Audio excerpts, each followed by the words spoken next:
Salut à tous, bienvenue dans une nouvelle vidéo Magnum 44. Alors vidéo un petit peu exceptionnelle aujourd'hui parce que c'est vraiment un retour d'expérience que je viens d'avoir. Et là je suis dans ma voiture mais je suis encore au stand de tir où j'ai voulu cette fois-ci tester donc mon 45 avec des nouvelles cartouches. Des nouvelles cartouches que j'avais fait avec une poudre que j'ai depuis un petit moment déjà. Elle n'est pas si vieille que ça, c'est de la Bullseye. La Bullseye, généralement, ça fonctionne bien lorsque je l'utilise pour faire du 38, ça pose pas de problème. Et cette fois-ci, j'ai voulu tester avec le 45.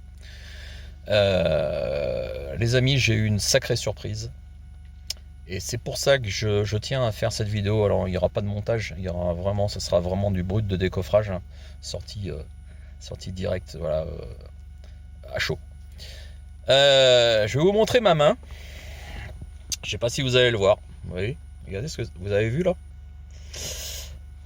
J'ai une cartouche qui m'a explosé le fond de chargeur de mon 45. Voilà, le fond de chargeur, vous voyez, il n'y a plus. Il n'y a plus rien. Le ressort, ça l'a explosé aussi. Et le fond de chargeur en plastique, il a même disparu complètement. Donc là, la main, elle me picote un petit peu. Mais en regardant un petit peu de plus près, j'ai pu trouver la douille, bien sûr, qui était restée coincée dans l'arme. Alors l'arme n'est pas en cause. Je pense honnêtement que c'est mon rechargement. Et regardez un petit peu le bazar. Vous avez vu un peu là, hein? Ouais, je vous cache rien, hein. Ça l'a complètement bouffé au cul. Et ça, c'est la toute première fois que ça m'arrive. Croyez-moi, j'ai eu beaucoup de chance. Beaucoup de chance. Le recard, j'en parle assez souvent avec d'autres youtubeurs, notamment Thomas, parce qu'il a récupéré un 45 aussi. Pas de la même marque, hein, vous le verrez peut-être dans futures vidéos. Mais on a des difficultés, on utilise les outils Li pour recharger ce fameux 45 ACP. Et moi personnellement, j'ai des problèmes. Voilà.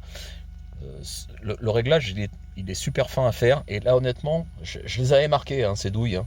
Je peux vous les montrer. Je les avais mis avec un petit Astérix. J'avais des petits défauts. Mais ces petits défauts, est-ce que c'était lié à la douille ou est-ce que c'était lié à la poudre? J'en ai aucune idée. Est-ce que j'ai fait une double dose? J'en suis pas certain. Mais croyez-moi, ça m'a vraiment surpris. Alors c'est vrai que la poudre Bullseye, et j'étais en bas de tableau. Hein. Donc normalement, c'est fait pour, ça marche. C'est fait pour le 45. Mais là, honnêtement, là, gros dilemme. C'est pas plaisant. C'est la première fois que ça m'arrive. Et croyez-moi, bon, j'ai pas tout abandonné. Hein. Ces munitions là, voilà, je vous les montre. Hein. Ces munitions là, j'en ai tiré 10. J'ai trouvé ça hyper costaud. Je vais toutes les démonter. Et je vais virer cette poudre. Parce que c'est pas possible. Pour la petite anecdote, j'ai tiré juste après parce que je voulais pas. Alors j'ai démonté l'arme complètement pour voir s'il n'y avait pas un problème. Il n'y avait pas de problème. Pas de défaut, ni de fissure, ni quoi que ce soit. Donc je me suis dit, c'est comme à cheval, si on tombe, on repart, il faut remonter. Donc j'ai tiré d'autres cartouches que j'avais fait. C'était de la poudre A1. Donc là, généralement, ça marche nickel chrome. Pas de problème.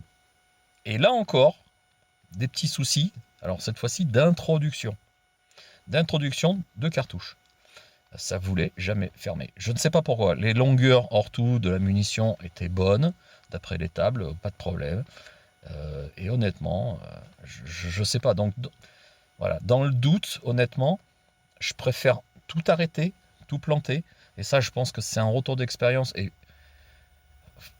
en armes, en munitions, surtout quand on les recharge, je pense qu'il ne faut pas faire de conneries. Si vous avez un moindre doute, vaut mieux s'arrêter. Donc là, avec la Bullseye, c'est clair, je la vire. Je vais les refaire, ces cartouches, mais pas avec cette poudre-là, c'est certain. Et les autres qui sont faites avec, donc c'était de la Winchester, avec de la A1, je vais les démonter. Je vais regarder si ça rentre correctement dans le canon. Il faut que ça ressorte tout seul. Il faut que l'introduction se fasse correctement. Là, à chaque cartouche, j'avais un problème d'introduction. Alors, je tiens à redire, ce n'est pas le problème. Ce n'est pas un problème avec le Tizaz. Ce n'est pas un problème avec cette arme. C'est un problème de cartouche. Voilà, donc petit retour d'expérience à chaud, il n'y aura pas de montage. Voilà, pas de truc extraordinaire, pas de voix AI que vous aimez pas. Je préfère vous le faire directement comme ça. Et faites attention avec votre rechargement. Vous avez vu ma main. Moi, ça fait déjà presque une demi-heure que j'ai tiré, que j'ai eu ce problème, même un petit peu plus. Et elle picote encore. Donc, faites gaffe à vous, les gars. Quand vous rechargez, soyez sûr et certain de ce que vous faites. Moi, j'ai peut-être pris trop l'habitude. Et des fois, parfois, souvent, il faut essayer de se remettre en question. Donc, faites gaffe à vous, les gars. Allez, ciao. Allez, retour à la maison, à atelier pour déjà finir cette petite vidéo. Alors, j'ai démonté l'arme, hein, les amis. J'ai vérifié si elle avait des problèmes. Il n'y a pas de problème de ce côté-là. L'arme, elle est parfaitement fonctionnelle, donc c'est pas un problème avec le Tizaz. C'est honnêtement, je pense, un problème, comme je l'ai dit avant, un problème de munitions. J'ai testé plusieurs cartouches. Aujourd'hui, il y en a une qui a pété, une sur les 10 que j'avais testé. Et donc une qui a pété sur les 4 qui avaient réellement un problème, celle où je vous avais marqué un petit X sur le cul. C'était vraiment pour différencier les petits problèmes de forme d'étui. Alors, quand je disais qu'il y avait un problème d'introduction de cartouche, là, avec la bullseye, donc c'est celle-là, que je vais complètement refaire, ça c'est le canon, et je vous ai dit qu'il y avait un problème d'introduction. Alors là, ce n'est pas un problème d'introduction, parce que ça descend, et quoique, vous voyez, normalement ça devrait descendre tout seul. Alors peut-être que le canon est peut-être pas super propre. Bon, là honnêtement, ça rentre, ça sort, c'est pas un problème. Donc je pense honnêtement que c'est plus un problème d'étui. Combien de rechargements avait cet étui? J'en ai aucune idée. Par contre, ici, ça, ce sont les étuis et les munitions que j'avais fait donc avec de la A1. Et là, clairement, il y a un problème de formage de munitions. Je ne sais pas si on peut le dire, formage. En tout cas, de dimension de munitions. Ça rentre pas. Voilà.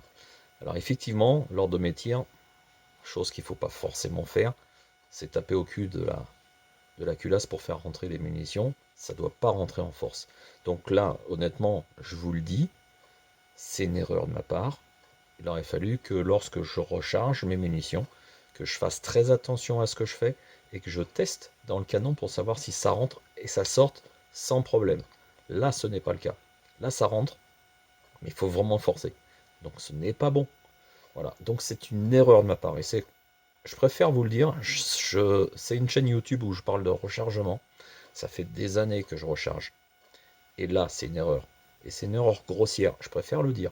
Peut-être que j'aurai des commentaires dans ce sujet qui vont aller dans ce sens et vous aurez raison. Ça, ce n'est pas normal qu'on arrive à ce niveau-là. Ce n'est pas logique. Je vais prendre un exemple. Ici, c'est une munition semi-watt cutter. Là, ça rentre, ça sort tout seul. C'est ça qu'on demande à une munition. C'est que ça puisse naviguer sans problème dans le canon. Donc là, le sertissage est correctement fait. Donc honnêtement, je mets en cause un tout petit peu, alors il y a deux causes je pense dans tout ça, dans cette histoire, avec les A1, c'est que la façon de régler les outils est super important et honnêtement j'ai eu ça allait pas, ça allait pas. Donc là il va falloir que je refasse quelque chose. Honnêtement là pour l'instant je travaille avec un jeu d'outils Lee en 3 outils. Honnêtement, je pense que je vais acheter le Factory Lee Die, le 4e outil pour pouvoir faire un enfoncement d'ogive avec un seul outil et un sertissage avec un autre outil. Parce qu'en fait, le fait de faire la même action ou les deux actions sur un seul et même outil, pour moi, je trouve que c'est une erreur, c'est pas bon. Alors ça marche sur le 7,65 Browning, ça marche sur le 9 mm, c'est pas un problème. Sur le 45, j'ai un réel problème pour pouvoir faire des munitions correctes. Voilà. Alors le problème maintenant de cette munition là qui a pété, au moment où je vous parle, les munitions sont ici. Je les ai pas touchées, je vais toutes les démonter. Je vais peut-être vérifier une par une la dose. Peut-être que c'est un problème avec l'autodrome, j'y crois pas trop. Est-ce qu'il y a une double dose? J'y crois pas trop. Mais il est possible que ça soit une faiblesse sur l'étui. J'ai fait des milliers, on va pas dire des centaines de milliers, c'est pas le cas, mais j'ai fait des milliers de cartouches différentes, de calibres différents. Et c'est la toute première fois, en presque, allez, un peu moins de 20 ans de rechargement que ça m'arrive. Ce n'est pas un problème, je pense, de poudre. Je pense que c'est réellement un problème d'usure d'étui. Voilà. Généralement, moi, j'use mes étuis jusqu'à la corde. Alors, ça va sur les armes longues, mais honnêtement, ça m'est déjà arrivé d'en péter plein hein, sur ma arme longue. Hein. Généralement, j'ai pas de problème. Généralement, c'est plutôt 303 British. Voilà, ça aime, les munitions, ça les pète assez facilement. Dernièrement, là, c'était. Alors, je sais pas si on va le voir, mais là, c'était sur du russe. 7,62-54, ça l'a fendu sur la longueur. Idem, par exemple, sur des douilles GP11, hein, ici, ça l'a fendu sur la longueur. C'est pour ça que je les mets de côté. C'est assez rare et exceptionnel. Voilà, c'est pas très très souvent. Là, sur le 45, c'est la toute première fois que ça m'arrive. Ça surprend. Ça surprend. J'ai eu beaucoup de chance, vous voyez, ma main, il y a encore la marque, hein, ça se voit bien. Bon, c'est vrai que je me suis pas lavé les mains, peut-être, mais j'ai eu beaucoup de chance. Les plaquettes n'ont pas sauté. Ça a justement, en fait, la compression s'est fait, ça s'est évacué par le puits de chargeur. C'est pour ça que le puits de chargeur, ça l'a explosé. Il est parti en mille morceaux. Je l'ai pas retrouvé de toute façon. Le chargeur est inutilisable, c'est pas grave. Je préfère avoir un chargeur qui coûte pas cher, mais qui fait son office, c'est-à-dire qu'en fait ça évacue correctement les gaz par le dessous. C'est un petit peu ce qui m'a sauvé, entre guillemets, ma 20. J'ai pas tiré à deux mains. Ça, voilà. Honnêtement, je pense avoir eu beaucoup de chance. Voilà, je préfère vous en parler. C'est peut-être une vidéo qui va peut-être pas être très très intéressante, mais d'un point de vue de tireur sportif à d'autres tireurs sportifs, je pense que c'est peut-être instructif. Donc, faites attention à ce que vous êtes. Vérifiez vos rechargements. Vérifiez justement si vos munitions rentrent correctement là-dedans, dans le canon, et que ça sorte facilement. Très très important, je pense. C'est une erreur de ma part, et je vous en fais pas. Allez, ciao, à bientôt.